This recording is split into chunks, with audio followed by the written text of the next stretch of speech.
Happy happy new year 2025. ఈరోజు బ్రహ్మశ్రీ సాహిత్యరత్న గొల్లాపిన్ని రామకృష్ణ శాస్త్రి గారు, మా తాతగారు, ఆయన రచించినటువంటి నా కవన కదంబం అనేటువంటి ఖండకావ్యం నుంచి రవీంద్రనాథ్ ఠాగూర్ గారి కవితకు ఆయన అనువదించినటువంటి ఒక చిరు కవితను చదివి వినిపించాలనుకుంటున్నాను.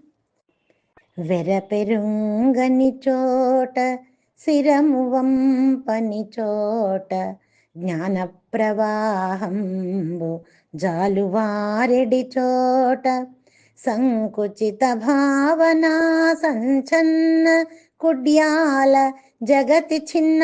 భిన్నముగా వేరుపడని చోట, సత్యగర్భము నుండి చనుదెంచు మాటలే వరహాల మూటలై వరలు చుండెడి చోట,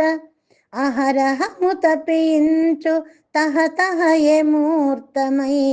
పరిపూర్ణ బోధయై పరగుచుండెడి చోట,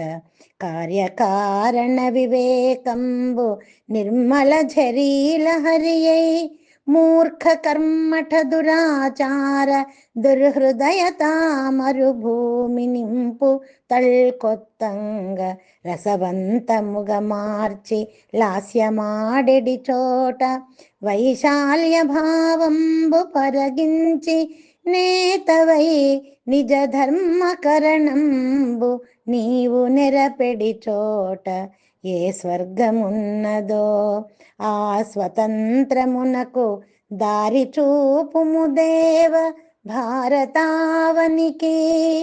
దారి చూపుము దేవ భారతావనికి, భారతావనికి.